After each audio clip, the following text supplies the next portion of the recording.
UP के शाहजहांपुर में होली से पहले तमाम मस्जिदों को ढक दिया जाता है। रास्ते पर इस तरह के घरों के बाहर बैरिकेड्स लगाए जाते हैं ताकि घरों के बाहर बल्लियां लगाई जाती हैं और इस तरह से पूरे शहर में आपको बैरिकेड्स दिखाई देंगे और साथ ही जो मस्जिदें हैं ऐसे आपको ढकी हुई दिखाई देंगी। हालांकि ये अभी आधी ढकी हुई है, लेकिन इसे होली से पहले पूरी तरह से ढक दिया जाएगा। ये जो प्रथा है कि मस्जिदों को ढक दिया जा रहा है, घरों के बाहर बैरिकेड्स लगाए जा रहे हैं, ये पहली दफा हुआ है या पहले भी होता रहा है? पिछले कई साल से हो रहा है। क्या वजह है कि आप मस्जिदों किस तरह ढक दिया जाता है? ये क्योंकि यहाँ एक प्रथा चल रही है, जुलूस की शक्ल में होली के दिन हमारे हिंदू भाई जो हैं वो निकलते हैं यहाँ पर से। प्रशासन अलर्ट रहता है और इसको जो है वो फिर उसमें अलग अलग तरीके की उसमें हर साल मीटिंग होती है, फिर उसमें तरीके बदले जाते हैं। तो ये पिछले कई साल से ये बैरिकेडिंग इस तरीके की हो रही है। सिर्फ इस प्रशासन अपने एक तरीके से कहना चाहिए कि एहतियात के तौर पर इसको करता है, इसका दिक्कतें ना हो। हाँ, दोनों समुदाय को दिक्कत ना हो। दोनों समुदाय को दिक्कत ना हो। तो ये कहा जा रहा है कि एहतियात के तौर पर एक कदम उठाए जाते हैं ताकि दोनों समुदाय के लोगों को दिक्कत ना हो। इस तरह के बैरिकेड्स आपको दिखाई देंगे, घर के बाहर बल्लियां लगाई गई हैं। अब इस पर नेट भी लगा दिया जाएगा ताकि रंग या बाकी कोई सामान जो है वो इन घरों तक या मस्जिदों तक न पहुंचे, और इसलिए इस तरह के बैरिकेड्स लगाते हैं। ये पूरे इलाके में, इस इलाके में आपको अगर हम चल के दिखाएं तो 5 से 6 मस्जिदें हैं जिनको ढका गया है। वैसे पूरे शहर में 40 से ज्यादा मस्जिदें होती हैं जिन्हें जो है कवर कर दिया जाता है। और इसके अलावा कहा जा रहा है कि शाहजहांपुर में करीब 20 से 22 जो है जुलूस निकलते हैं। 2 जुलूस बहुत खास होते हैं, एक तो बड़े लाट साहब का और एक छोटे लाट साहब का, और इसीलिए इस तक तैयारी की गई है। कोई दिक्कत नहीं होती है, लेकिन ये है कि उसको बहुत ज्यादा हाईलाइट करके भी दिखाया जाता है शाहजहांपुर का। अच्छा, एक अब मस्जिदों को ढक दिया गया है, तो जुम्मे की नमाज के दिन, जब उस दिन फ्राइडे भी है, जुम्मे की नमाज भी है, तो उस दिन क्या व्यवस्था की गई आप लोगों के लिए? मस्जिद की नमाज में यहाँ तो 1 बजे नमाज होती है, बाकी एक टाइमिंग का कहा गया है। हाँ। लेकिन जुलूस जो है वैसे 12:30 बजे हर साल निकल जाता है। हाँ। जुलूस निकलने के बाद ही आप लोग मस्जिदों में नमाज पढ़ेंगे? हाँ, नमाज मस्जिद में जुलूस के बाद ही होगी। तो सुना आपने ग्राउंड जीरो से रिपोर्ट कि ऐसा नहीं है कि इस साल इस तरह की एहतियात बरती जा रही है। पिछले कई सालों से ऐसे ही मस्जिदों को यहाँ ढका जाता रहा है। शाहजहांपुर की लेटेस्ट ग्राउंड रिपोर्ट आपने देखी। अब आपको डिटेल में एक बार फिर से जो पूरी खबर है वहाँ की वो बता देते हैं। तो शाहजहांपुर में मस्जिदों को प्लास्टिक और तिरपाल से ढका गया है। न सिर्फ मस्जिदों को बल्कि शहर में मौजूद मज़ारों को भी प्लास्टिक और तिरपाल से ढका गया, और ये वही रूट है जहाँ से जुलूस निकलेगा। लाट साहब के जुलूस के निकलने की परंपरा है और रास्ते में पड़ने वाले मस्जिदों को ढका गया। बताया जा रहा है कि मस्जिदों और मज़ारों पर होली का रंग और गुलाल ना पड़े, इसीलिए उन्हें ढका गया, क्योंकि जब जुलूस निकलता है रंग उड़ाए जाते हैं, गुलाल खेले जाते हैं। शाहजहांपुर शहर में करीब 67 मस्जिद और मज़ारों के ढके जाने की खबर है। लाट साहब के जुलूस पर हर साल मस्जिद और मज़ारों को यूं ही ढका जाता है, क्योंकि देखिए जब होली का ये जुलूस निकलता है लाट साहब का, तो वहाँ नाचते गाते जो हिंदू समुदाय के लोग हैं वो निकलते हैं, रंग गुलाल उड़ाते हैं, और वो मस्जिद और मज़ारों पर पड़ ना जाए, सांप्रदायिक तनाव ना फैले, इसको लेकर एहतियातन ये कदम उठाए जाते हैं। जिसमें मुख्य रूप से हमारे धार्मिक स्थल जो होते हैं उनको ढके जाने की परंपरा है। तो छोटे लाट साहब पे 6 धार्मिक स्थल एवं 17 धार्मिक स्थल हमारे बड़े लाट साहब रूट पे हैं, और इसी प्रकार कुछ महत्वपूर्ण हमारे एंट्री पॉइंट है और कुछ धार्मिक स्थल मस्जिद मजार हैं जिनकी बैरिकेटिंग की जाती है बिजली के ट्रांसफार्मर आदि की। तो 29 हमारे छोटे लाट साहब में है और 61 बैरिकेटिंग के स्थल बड़े लाट साहब में है। बैरिकेटिंग का कार्य भी सभी गड्ढे खोद करके लोगों को असुविधा न हो उस स्तर पर हमने सारी बैरिकेटिंग पूरी कर ली हैं, और मस्जिदों को ढके जाने का भी हमने पूरी तैयारी कर ली है। लेकिन चूंकि अभी उससे संबंधित पूजा या और भी सब चीजें अभी जारी हैं, तो उसको हम अंतिम रूप से ढकने का 2 दिन पहले संपन्न कर लेंगे। क्योंकि देखिए कई बार ऐसा होता है कि जब जुलूस निकलते हैं तो कुछ हुड़दंगी भी उसमें शामिल हो सकते हैं, कुछ असामाजिक तत्व भी जुलूस की आड़ में माहौल को खराब करने की कोशिश कर सकते हैं, और ऐसे में माहौल खराब ना हो, सांप्रदायिक तनाव ना फैले, इसी को लेकर हर साल ऐसी व्यवस्था की जाती है। जो तस्वीरें आप देख पा रहे हैं, तिरपाल से मस्जिदों और मज़ारों को ढक दिया गया है, पन्नी का भी इस्तेमाल किया गया है। और शाहजहांपुर की जो होली है अनोखी और विश्व विख्यात है। यहाँ होली के दिन दरअसल लाट साहब का जुलूस निकाला जाता है। इस जुलूस में हजारों की संख्या में हिंदू समुदाय के लोग शामिल होते हैं, और जुलूस में क्या होता है, सबसे आगे भैंसा गाड़ी पर बैठे लाट साहब का स्वागत जूतों और झाड़ुओं से किया जाता है। मतलब एक लाट साहब बनाए जाते हैं और उनका स्वागत जूतों और झाड़ुओं से किया जाता है। जुलूस को संपन्न कराने के लिए पुलिस प्रशासन करीब 1 महीने पहले से ही तैयारी शुरू कर देता है। लेकिन लाट साहब के इस परंपरागत जुलूस का इतिहास क्या है और कब से ये परंपरा चली आ रही है, चलिए वो भी आपको बता देते हैं। तो लाट साहब का मतलब क्या है? क्रूर अंग्रेज अफसर से है। अंग्रेजों की क्रूरता के विरोध के प्रतीक के रूप में जुलूस निकाला जाता है। शाहजहांपुर में होली पर हर साल लाट साहब का जुलूस निकलता है। इसके लिए एक युवक को लाट साहब के रूप में चुना जाता है। प्रतीकात्मक तरीके से उसको बनाया जाता है लाट साहब, उसका चेहरा ढका जाता है, जूते की माला पहनाई जाती है और लाट साहब को बैलगाड़ी पर बिठाकर घुमाया जाता है। लाट साहब पर रंगों के साथ साथ जूते चप्पल भी फेंके जाते हैं। शाहजहांपुर में लाट साहब का 2 जुलूस निकलता है, जिसमें एक छोटे और एक बड़े लाट साहब के जुलूस के नाम से प्रसिद्ध है और ये लाट साहब का जुलूस वहां निकाला जाता है। उसी को लेकर के ये पूरे जो एहतियात है वो बढ़ती गई है।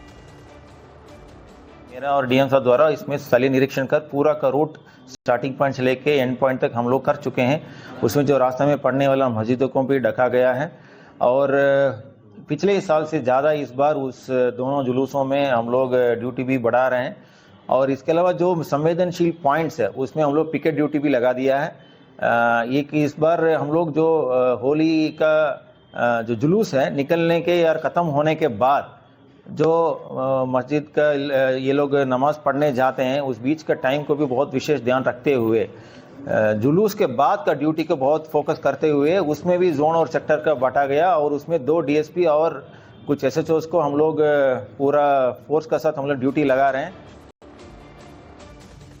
और क्योंकि शाहजहांपुर से खबर हम आपको दिखा रहे हैं तो सबसे पहले विनोद मिश्रा का ही रुख कर लेते हैं। शाहजहांपुर से उनकी रिपोर्ट भी आपने देखी। विनोद, ऐसा पहली बार नहीं है कि इस तरह से मस्जिदों और मज़ारों को ढका गया है, हर साल इसी तरह से एहतियातन कदम उठाए जाते हैं। जरा बताइए इस लाट साहब के जुलूस के बारे में भी और कौन सा वो पूरा रोड मैप है, रूट है जिसमें इस वक्त मस्जिदों और मज़ारों को ढका गया है।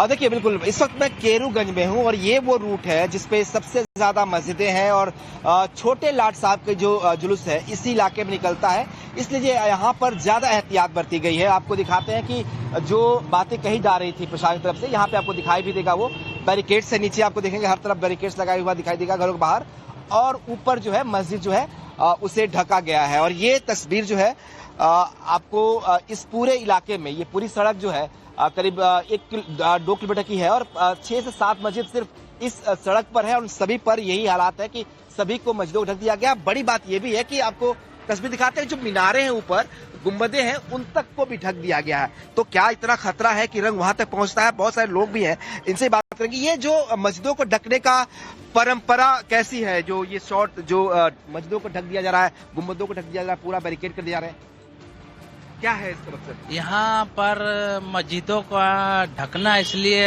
है कि यहाँ पर रंग, कोई मस्जिदों के ऊपर रंग न डाल दे, इसलिए हम लोग हिंदू मुसलमान होकर सब एक दूसरे का सहयोग करके होली का त्योहार बड़ा धूमधाम से मनाया जाता है।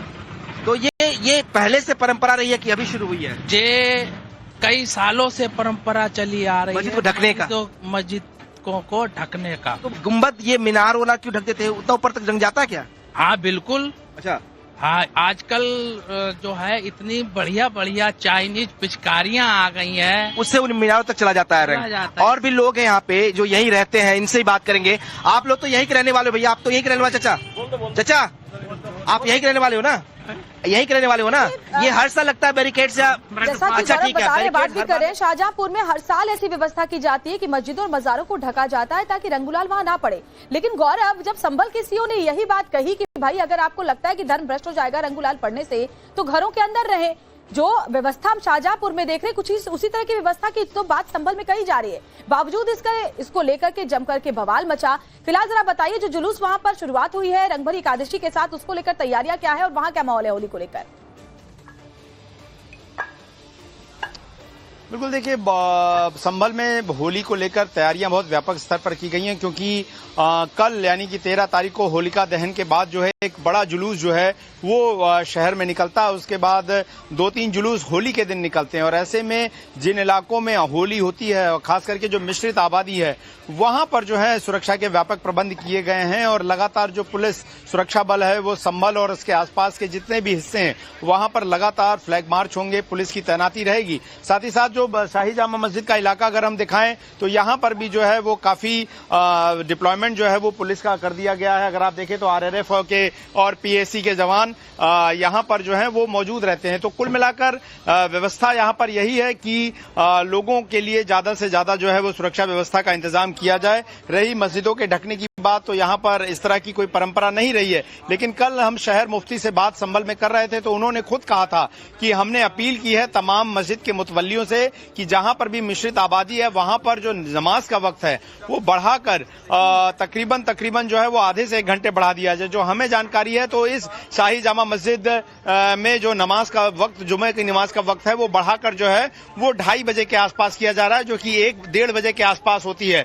वजह सिर्फ एक है कि ऐसी आबादी जहां से हिंदू गुजर सकते हैं, होली का त्योहार हो सकता है, वहां पर जो है आपस में किसी तरह का कोई संघर्ष ना पैदा हो सके या नाराजगी ना हो, ऐसे में नमाज के वक्त को देरी करने की बात कही जैसा कि गौरव बता रहे हैं, होलिका दहन के बाद निकाला जाता है। संभल में राकेश पांडे का रुख कर लेते। राकेश, 2 दिन बाकी है होली में, लेकिन आपको देख करके लग रहा है कि आप मथुरा में, यानी कि वो जगह जहां सबसे ज्यादा होली खेली जाती है, मनाई जाती है, वहां मौजूद है। राकेश, क्योंकि जगह जगह हमने देखा जुमे की नमाज का वक्त है, रमजान का महीना चल रहा है और होली का दिन भी शुक्रवार को है, इसको लेकर जो वक्त है वो निर्धारित कई जगह पर जुमे की नमाज को लेकर किया गया है। अगर मथुरा वृंदावन की बात करें तो वहां क्या ऐसी कोई व्यवस्था की गई है? वहां होली को लेकर क्या तैयारियां हैं?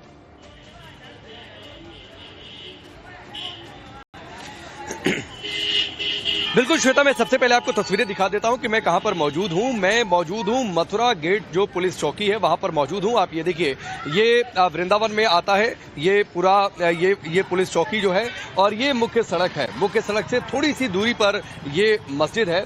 ये लोगों के आने जाने के लिए, अगर होली के लिए खेलते हुए लोग निकलेंगे तो यहाँ से निकलेंगे, और यहाँ पर इस वक्त से, यानी सड़क से थोड़ी दूरी पर आकर यहाँ पर मस्जिद है। एक और तस्वीर है कि मस्जिद के ठीक बगल में सटा हुआ एक मंदिर भी है। तो ये एक तस्वीरें, हमने अभी मस्जिद के लोगों से बातचीत की कि भाई बताइए आपकी होली के दिन की क्या तैयारी है, क्या मस्जिद को ढकने की कोई बातचीत है, नमाज की टाइमिंग क्या है? तो उन्होंने कहा कि अभी ढकने की तो कोई ऐसी बातचीत नहीं हुई है, लेकिन हाँ, नमाज की टाइमिंग जरूर 2 से 2:30 बजे के बीच में रहेगी, 2:15 के आसपास संभवतः रहेगी, ताकि होली का जो मुख्य समय है, जो रंग का मुख्य समय है, वो निकल जाए, लोग रंग खेल लें, और उसके बाद जो है नमाज की टाइमिंग रखी गई। तो नमाज की टाइमिंग आप देखिए कमोबेश हर जगह पर बदली गई है। मथुरा में भी बदली गई है, वृंदावन में भी बदली गई है। मथुरा वृंदावन की होली सबसे ज्यादा प्रसिद्ध रहती है। देश में सबसे पहले होली यहां पर शुरू होती है, सबसे ज्यादा देर